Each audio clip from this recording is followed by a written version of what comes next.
It was a cold, snowy weekend in the Boston suburb of Canton, Massachusetts. Everyone was preparing for a blizzard that was supposed to start in the overnight hours of Friday, January 28, 2022 to Saturday, January 29th. John O'Keefe was a Boston police officer who was raising his niece and nephew because of a family tragedy. With the incoming weather, it was clear the kids' activities would be postponed that weekend. So, John hit a couple of the local bars on Friday night with his girlfriend, Karen Reed, and some friends. First, it was C.F. McCarthy's, then across the street at the Waterfall Bar and Grill. At the Waterfall, he met up with a group of people, including fellow Boston police officer Brian Albert.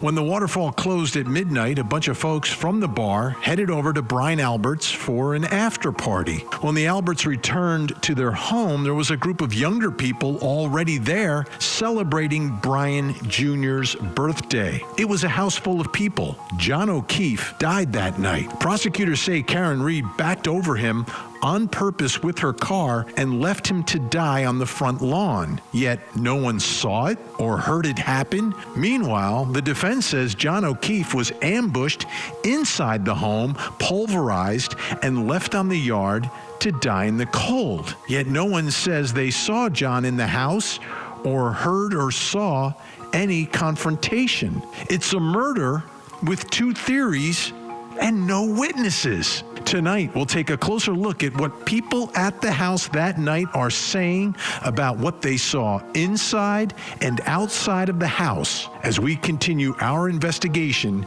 into the tragic death of Officer John O'Keefe. I'm Vinnie Politan. Thank you so much for joining us tonight here on Closing Arguments. Yes, another huge day in the Karen Reed trial up in Dedham, Massachusetts. Let's talk about the scene. The scene of this crime is the home and the property, right? You're talking about the home that has a front yard. The front yard is crucial in all of this, but that is the scene, okay? Make no doubt about it. No mistakes about it. This is where John O'Keefe died. But the question is how, why, when, who, all of that, right? So the question for this jury is going to be, and try to figure out, how did he get here? How did he end up on that front lawn near the flagpole? How did it happen? Was he struck by Karen Reed's car? Did she take him out on purpose? Because that's exactly what prosecutors are arguing here. Now, yeah, they're out for a night and everyone seemingly is having a good time going bar hopping. Everyone's observations, they didn't see anything. They saw nothing. So somehow in the ride from the waterfall to the home and whatever happened inside that car became the motivation for Karen Reed at that moment, at that time, to take the life of her boyfriend in front of a house that is filled with people, including police officers. That is their story. That is their case. And she backed over him on purpose, not an accident, not drunk driving. This is on purpose. I want him to die, so I'm going to kill him. I'm going to run him over. Then I'm going to leave him with the blizzard coming, and I'm going to let him die right there on the front lawn of this police officer's home. That's their case. There's a problem here for prosecutors, right? You know, nobody saw anything. Nobody saw Karen Reed strike John O'Keefe. Nobody saw John O'Keefe get hit. They didn't hear it either. So no one sees or hears this hit and run. Again, in front of a house full of people, like lots of people, adults and young adults. Yeah, they're all drinking that night, having a good time, dancing inside, playing music, but people are being dropped off, people are being picked up, people are driving away, but no one saw this murder. But someone did see something.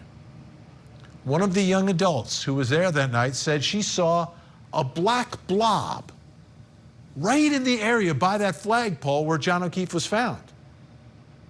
Then she described how big it was, like 5 or 6 feet. 5 or 6. That's John O'Keefe. That is John O'Keefe.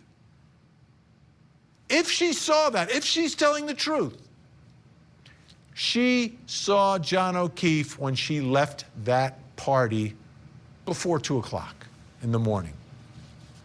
That's enormous. This is a huge development today. Because now what she said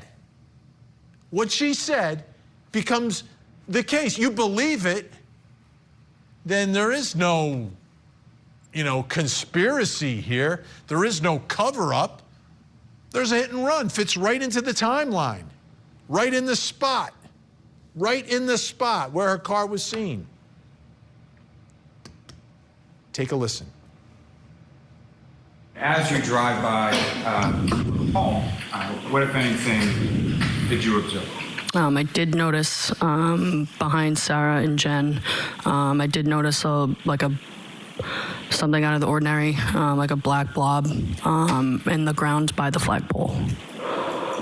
And from where you were situated in the car, do you know sort of what was the lighting like over in that area of the yard that you saw by the flag? It was pretty dark out, but the snow was kind of heavy at that point, so couldn't really see too much, but... So the snow's coming down at that point? Yes. And if you know about where in relation to the flagpole was this black object that you saw? I would probably say close to the street, but in their lawn, right kind of in front of the flagpole next to it. Can you describe how big an object it was that you saw? I'd probably say 5 or 6 feet, long, but... And at the time that you're driving by at that point, could you tell what it was? Not quite sure, no. When you were passing the property, you did not think it was a body? At the time, no. You claim that you told everyone in the car that you saw something, correct? Correct. And your friend Sarah said what? Or something to that effect, correct? Correct. And there was no further conversation after that, correct? Not that I can remember. Did you tell the driver that you saw somebody who was in trouble? Well, I said it out loud in the car. So is it your testimony now that you said out loud in the car, there's a person who's in trouble? That's not what I said, no. Unbelievable moment. Big day. Perhaps the biggest so far. Let's bring in Court TV crime and justice correspondent Matt Johnson, joining us live tonight from outside the courthouse where this is all happening in Dedham, Massachusetts. Let me tell you, Matt, when I saw it, when I heard it, whoa. Describing, I saw an object is one thing. I saw a black blob 5 or 6 feet big. That can only be one thing.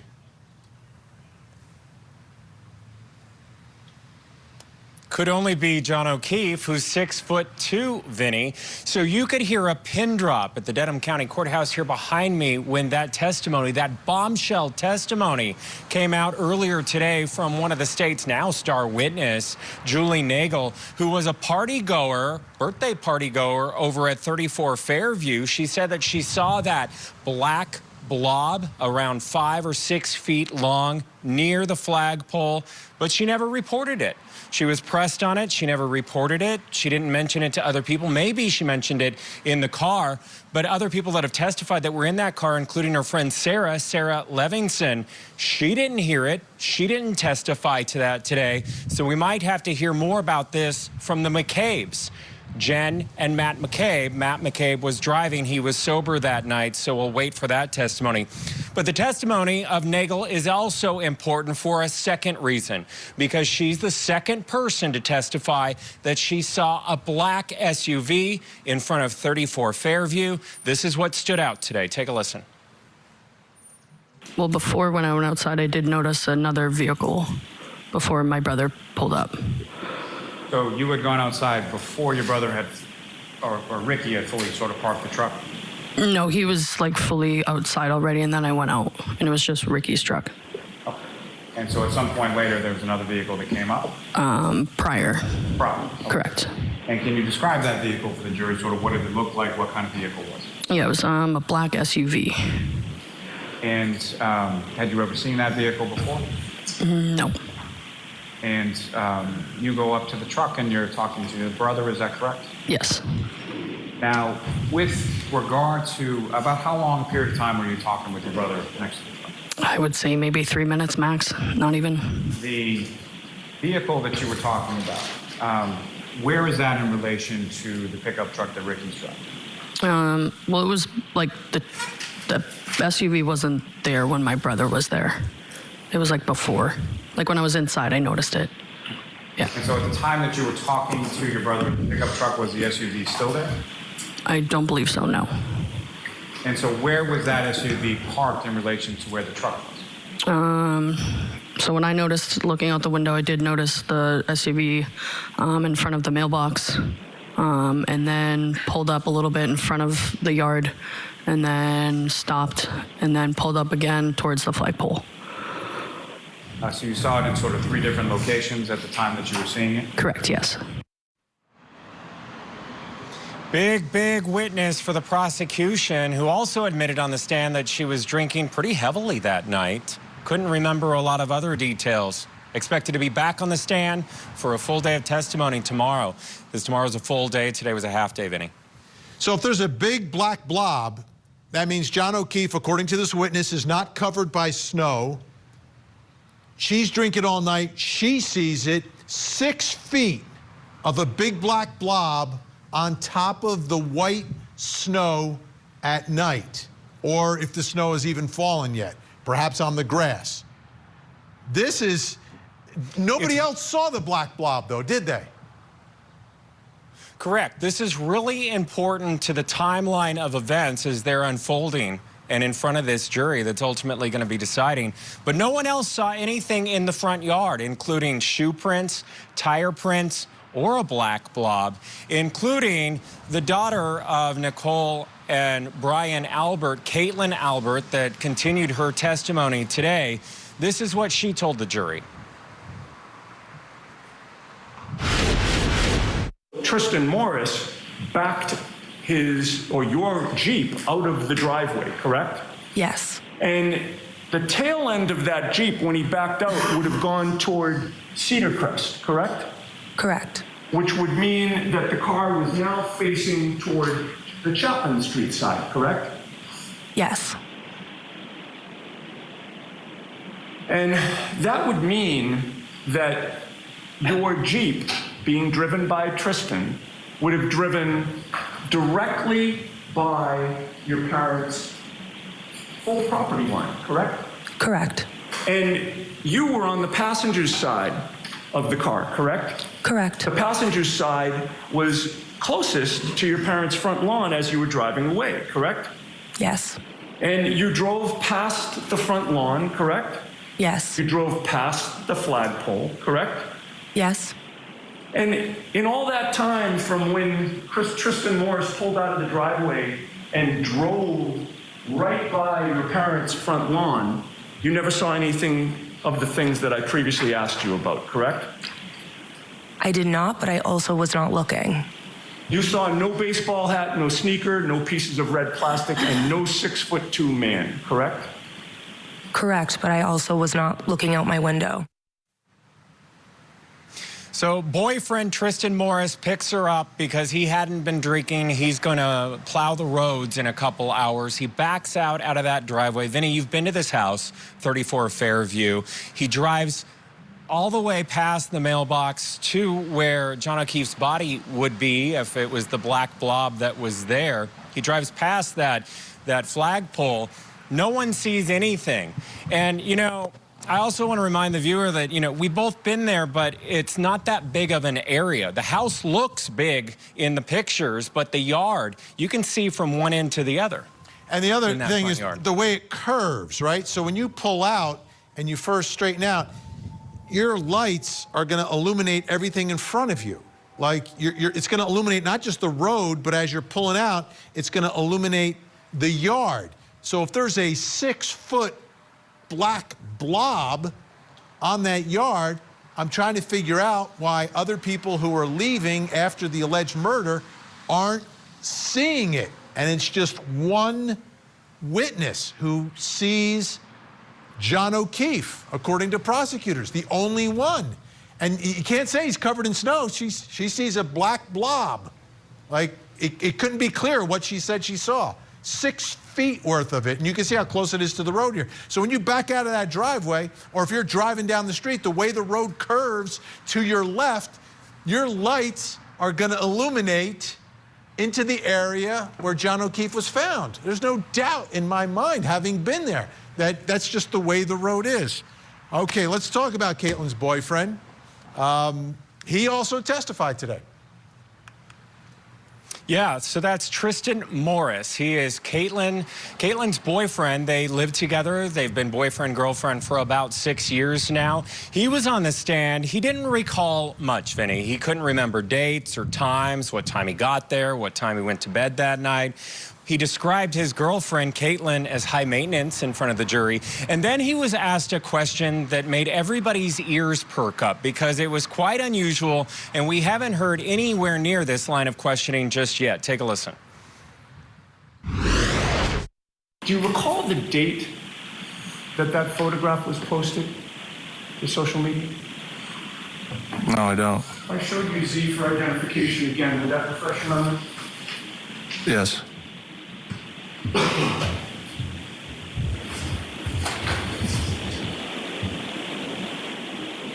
And I'll take it back from you. You've had a chance to look at it. Yeah.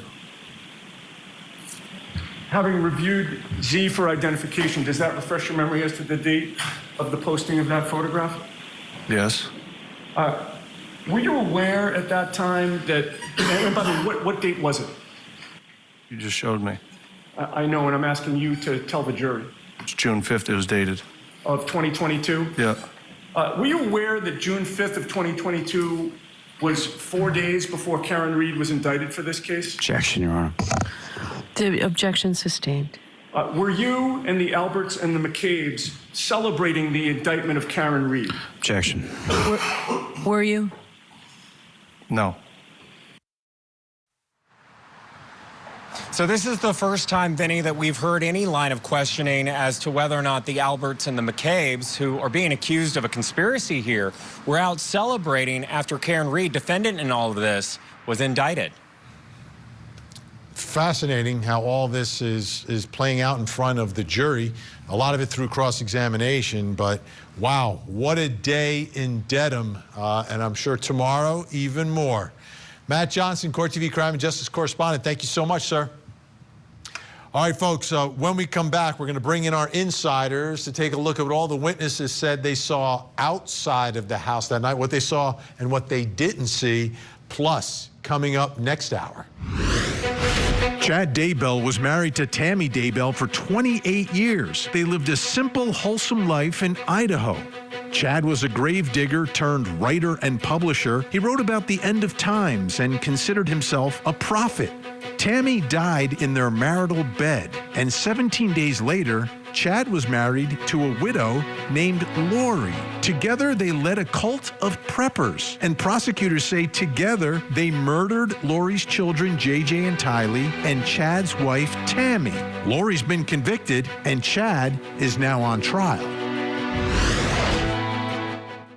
This is an innocent woman. She didn't do it. It's a controversial case that's divided a community. Karen Reed is accused of murdering her police officer boyfriend. Prosecutors say she ran him over on purpose and left him to die in the cold. But Reed claims that she's being framed. It smells suspicious. After years of legal fireworks, will the truth finally be revealed? The end game is to figure out who killed John O'Keefe and hold these people responsible. The Killer or Cover-Up Murder Trial. Live coverage weekday mornings, only on Court TV.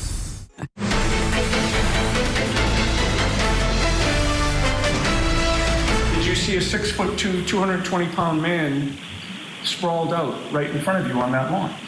No. Did you see 45 pieces of red plastic? No. One piece of red plastic? No. So you saw nothing unusual on that front lawn as you walked out of that house, correct? That's correct. And you drove past the front lawn, correct? Yes. You drove past the flagpole, correct? Yes. And in all that time from when Tristan Morris pulled out of the driveway and drove right by your parents' front lawn, you never saw anything of the things that I previously asked you about, correct? I did not, but I also was not looking. And as you sat in that driveway, you also did not see a black sneaker? Absolutely not. And you also did not see 45 pieces of red plastic? No. Or even one piece? No. And you certainly did not see a 6'2" man on the lawn of your girlfriend's parents' home, correct? No, I did not. As Matthew McCabe was driving that vehicle alongside the Albert property line, Jennifer McCabe in the front passenger seat and Sarah Levinson in the rear passenger seat were the closest two people to the Albert home, correct? Yes. And as the car passed in front of the Albert home, you saw no tire tracks in the snow, correct? I don't remember. Right. You claim now to have seen a black object in the snow, correct? Yes. This is crucial. She's the only one who sees anything. The only one who sees anything. Julie Nagel, who's a friend of Brian Albert Jr., the owners of the home's son. Junior, it was his birthday party they were celebrating. Take a listen. Listen closely to what she says she sees and who's in the car with her. Recall when you got in the car where it was you were seated or where anyone else was seated in the car? Yeah, it was Matt driving, Jennifer in the front, and then me behind Matt, and then Sarah next to me in the back behind Jen. When the vehicle leaves from the house, at some point it's going by the house, correct? Yes. Do you recall which side of the McCabe's vehicle was facing towards the house, and by that I mean was it the side you were sitting on or the side that Ms. Levinson was sitting on? The side that Sarah was sitting on. And that would have been the passenger side, is that correct? Yes. And at the time that the vehicle was driving by the house, what is it that you were doing at that time? We were having a conversation, so Jen was kind of facing towards the back, towards me and Sarah. We were talking about making PB and jelly sandwiches because there was some peanut butter and jelly and bread in the car, so talking about that. I did notice behind Sarah and Jen, I did notice something out of the ordinary, like a black blob in the ground by the flagpole. This is enormous. Now, let me give you a visual that we put together based upon her testimony and what she's talking about, where everybody is seated in this car. Let's take a look. Okay, so you see where the car is in the driveway. Matt McCabe, the sober one, he's driving. Next to him, his wife, Jennifer McCabe. They are giving a ride to Sarah and Julie. Julie's behind Matt on the driver's side. Sarah is behind Jennifer. You see where John O'Keefe's body is. The car is going to back out and drive past it. Let's take a look now. Again, the car backs out of that driveway, makes that little three-point turn, drives away. And that's at the point she said she saw the black blob. Does this make sense? Will this jury believe her beyond a reasonable doubt? Let's bring in my guests. Joining me, Karen Reed's supporter and expert, Nick Rocco. Criminal defense attorney Joseph Krowski Jr., who represented Colin Albert, does not represent him anymore. And the YouTuber behind Yellow Cottage Tales, Kevin Lenahan, is with us.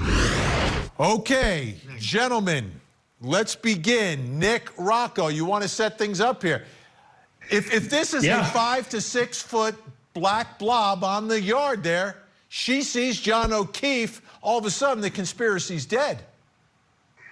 Right, but there's a few issues here, Vinny. First off, she states that when Ryan Nagel arrives to 34 Fairview Road, Karen Reed's vehicle is already gone. So let's just say that was the case, okay? The driver of that vehicle's headlights were on, and they were facing the flagpole. John O'Keefe would have been lit up. You would have seen him right then and there. But there's an issue with that because in Ryan Nagel's interview, he states that when he drove away, he drove around Karen Reed's vehicle. John O'Keefe was not in the car. John O'Keefe was not outside. So right then, she's already telling a little fib there, right? Now you want us to believe that she gets in Jen McCabe's car and she drives down and she notices a black blob. But in her interview, which was 8 months after this happened, she didn't say she saw a 5 to 6 foot blob. She said she saw like a black object or something like that. Now, if she had saw a black blob, her words, the next day when the news reported or when she found out that John O'Keefe was dead on the lawn, how come she didn't come forwards right then and there and say, oh my God, that's the black blob I saw? Because she didn't see anything. If nobody saw anything coming out of that house, it would have been a horrible look for all of them. Somebody needed to see something. And she couldn't say it was a body, because if it was a body and she didn't call 911, then we have an issue there. So a lot of her testimony today, I mean, you're not buying it. Kevin. Of course not. Kevin, what did you think? Did you find her to be credible in the way she told this story today to the jury? Are you buying the 6 foot, 5 to 6 foot blob that she saw that night? I have no reason. I saw nothing that seemed deceptive to me, but for me personally, the black blob testimony doesn't move the needle in any direction or the other any more than the fact that other witnesses didn't see something, because human memory formation is very complicated. So someone could have a false memory. But that's the body, 5 or 6 foot. What else could it be? It's John O'Keefe. Well, it could be. Listen, it's in there surrounded by a fire hydrant, a boulder, trees. You know, she's seeing something mixed in there. She didn't think it was a body. That's clearly that. If she thought it was a body or even an animal that was in trouble, she probably would have called the police. But she just had a sense of something unusual there. And where she's sitting in the car, she's the most likely person to see something there, because she's probably turning towards Sarah and talking to her. So she's facing that window. And just one more thing on that. As far as the headlights being on the lawn there as the car is backing out, but what is the driver doing? He's focused on going in reverse. So he's not looking forward. He's looking behind him to see where he's backing out. You're looking at the backup camera, probably, hopefully. Most cars today, you're looking at the backup camera, unless you don't have one. But then when you put it in drive, you're looking where you're driving, aren't you? Yeah, but at that point, the headlights aren't on the lawn. Okay, Joseph Krowski Jr. Look at the shot that you. There's only one witness. One witness sees anything on that yard. Is that gonna get it done here for prosecutors? Well, that's not what they need to get it done, right? If you look at the shots that you've shown tonight, all of the straight on shots, you got to picture that night. It's snowing, it's dark, people are leaving the house. They're going to leave out the front door, walk down the stairs, walk down the walkway to the left, get into the cars. Most cars, unlike Karen Reed's, are going to pull up towards the driveway. And when you then, just like Caitlin Albert said, the natural inclination is to turn and look at the person that just picked you up or is driving you and engage in a conversation. I got to give my father credit for this point. It's not mine. But they keep saying front yard.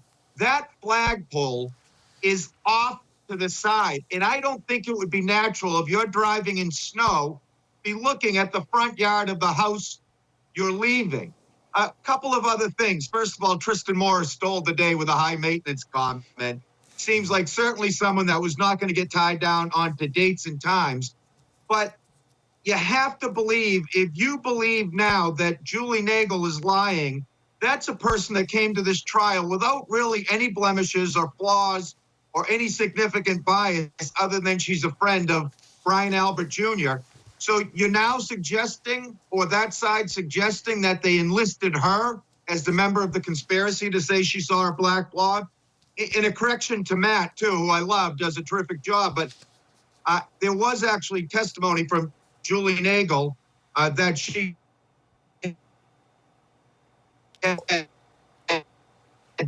All right, we have a little difficulty with your connection, Joseph. 1 second. Let's do this. 1:45, Caitlin Albert's boyfriend comes to pick her up. Let's take a look at the path that they take, the way it's been described. You know where John O'Keefe's body is. There's the car. Let's watch Caitlin Albert comes down, gets in the car, and then they do the same little turn around and drive past. But as Joseph Krowski Jr. is telling us, if you get in the car with someone, you're going to talk to the person picking you up. You're not necessarily going to be looking out the window. But Nick Rocco is foaming at the mouth right now. All right, let's say Caitlin Albert gets in the car. What did she say she did? She started talking to her boyfriend right away.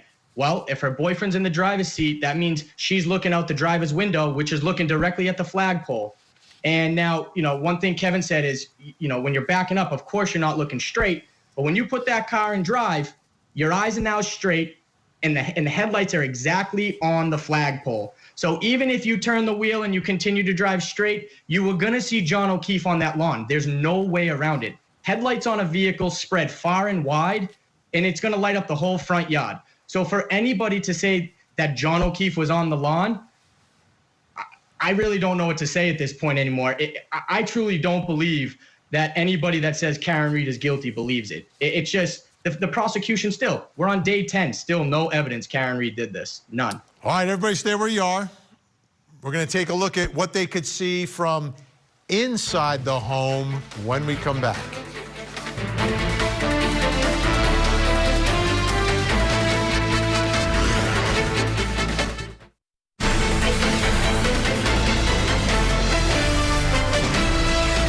So when I noticed, looking out the window, I did notice the SUV in front of the mailbox, and then pulled up a little bit in front of the yard, and then stopped, and then pulled up again towards the flagpole. So you saw it in sort of 3 different locations at the time that you were seeing it? Correct, yes. And again, where were you in relation to the vehicle at the time that you made these observations? I was inside at the dining room table. Julie Nagel's the key witness here so far for prosecutors. She's seeing John O'Keefe's body, purportedly, when she's outside driving away, and when she's inside, she sees Karen Reed's SUV and puts the SUV right at the scene of the alleged murder. Let's take a look at the graphic we put together based upon her testimony. She sees the car in 3 different places. First, by the driveway in front of the mailbox. Then it pulls up a little bit more in front of the mailbox. And then it pulls up even further, closer to the flagpole here. So this is significant testimony. It's putting Karen Reed at the scene where all this happened. Let's bring back in our guests, Nick Rocco, Joseph Krowski Jr., Kevin Lanahan. Kevin, going in, did you know Julie Nagel was like the witness here?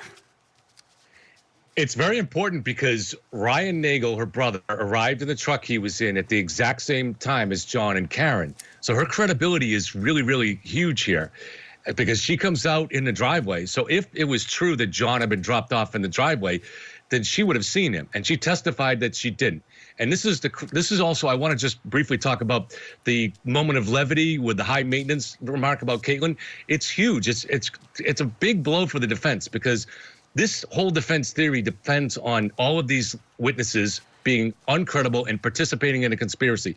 It was called an ambush. Okay, so the more normal and human and decent that these people seem to the jury, and the more the jury connects with them, the less likely they are to give in to what the defense is saying here. Joseph, how important is Julie Nagel right now in this case? She's seeing from inside and she's seeing from outside, according to her testimony. Well, I think Julie Nagel obviously is a critical witness. And just to respond to Nick, I haven't made up my mind on guilt or innocence. It's way too early. This trial's only at the halfway point. But I think it's important to be really objective and assess all of these witnesses and their credibility objectively. What Nick and his movement has done is important. It's refreshing. They are not just assuming everything that the police and prosecution say are truthful. But the downside to that, sometimes when you become too embedded in a movement, you give up critical thinking and critical reasoning. Sarah Levinson and Julie Nagel are 2 young women in their mid-20s that have just minimal connection to the Alberts other than being friends with Brian Jr. The assertion that they would be involved in a moment's notice in a conspiracy to cover up a murder is absolutely absurd. The assertion that the McCabe's would decide to give them both a ride home after a murder taking place in the house is absolutely absurd. So unlike Brian Nagel, who again has some picadillos, Julie Nagel is a witness that comes with a fairly clean slate to testify before this jury. All right, Nick, before you respond, I want to play a little bit. He mentioned Sarah Levinson. I want to play a little bit of her testimony today and then kind of take a look at the inside of the home. Let's listen. Do you recall where people were? I'm talking later in the evening when the folks come back to the house after midnight. Do you remember where those people were sort of situated around the kitchen, dining room area at that time? Yes. And could you describe to the jury sort of where they were? So the dining room table is a square. And it was in front of the front window. So in front of the front window where their back would be to the window was my friend Julie Nagel. I was sitting then, I don't know, was that perpendicular? I haven't taken math in a long time. I was sitting here. If the window's here, I was sitting on this side, facing kind of, I could see the front door. And then to my right, Brian Sr. and Mr. Higgins were standing. So they're back towards the kitchen. And Mrs. Albert Nicole was sitting with her back to the front door area. And Jen and Matt and Caitlin, I don't believe were sitting. All right, so if you take a look at what she just described here, you look on the right, those are the two windows we're talking about. They're also in yellow here in the floor plan. And there you can see how she described where everyone is. Julie Nagel, the key witness we're talking about, closest to those windows. Nick Rocco, your chance to respond to what everyone's saying. And what are your thoughts about Julie Nagel seeing Karen's car move into those three different positions, the final position right near where John O'Keefe's body was found? Well, I don't think it's a big deal that Julie Nagel is putting Karen Reed on the scene because we know she was there because she dropped John O'Keefe off at the house and he went inside. And, as far as, Julie Nagel being credible, I think it's going to be an interesting story when she testified today that when she went outside to go talk to her brother, Karen Reed's vehicle was no longer there. So when Ryan Nagel testifies, and in his interview, he stated that he drove by Karen's vehicle. So to say she's credible, maybe right now she might be to the jury, but when her brother gets on the stand and debunks what she's saying, I mean, how is she going to be a credible witness? And as far as saying that the Free Karen Reed movement's getting a little too caught up in the conspiracy, this and that, Joe, don't forget, you're a lawyer. It's innocent until proven guilty, right? So I'm advocating for her because she's innocent and she's not going to be proven guilty. Now, Kevin, let me ask you something about the brother, Julie Nagel's brother, showing up. To me, I was confused today in the way this was described based upon reading some of the documents before the trial started. So what is your view right now on what is happening and who is outside when Karen Reed's car is outside? Yeah, we know that they arrived at the same time because they got the intersection at the same time. And we know from the testimony that Julie had texted her brother to come pick her up. But this is, I look to someone like Nick and I say, haven't you seen the movie Goodfellas? Do you know how a hit is actually run? I mean, because what the defense is describing here is a hit, an ambush. All right, they're talking about the two Bryans setting it up at the bar, and that's where they were practicing their moves. So they get home, and they set up this hit for some strange reason at their own house with their wife and their daughters there, and they know that Brian Jr., who seems to be a little bit of a nervous kind of kid, he says he has anxiety issues. He's there with his two young friends. Well, instead of having Julie get in the car with her brother, as the plan was to take her home, they talk her into staying, and they even invite Ryan Nagel in. This is not how a hit is orchestrated, Joseph Krosky Jr., what are your thoughts here? Like, a jury has to figure out what happened here. And the jury's going to wonder why one person sees this, no one else does. Are you comfortable with Julie Nagel's testimony in terms of seeing from the inside, seeing from the outside as well, to keep portions of this? Because if Karen Reed's going to drop off John O'Keefe, why would she pull all the way up and make him walk across the yard as opposed to dropping him off in front of the driveway? Nick, I agree with you 100%. As it stands right now, she's presumed innocent. No jury has said otherwise. She is legally innocent, and I'm not suggesting anything else. That would suggest to me, though, that perhaps something was going on inside of that car. She, again, was supposed to be going to that party. The plan wasn't to drop him off. So by the car taking 3 different positions suggests to me there was some indecision, perhaps agitation going on. Let me just jump on a point that Kevin said, though, about Brian Higgins, because a lot was made about the fight stance, that this was a precursor to what was going to take place.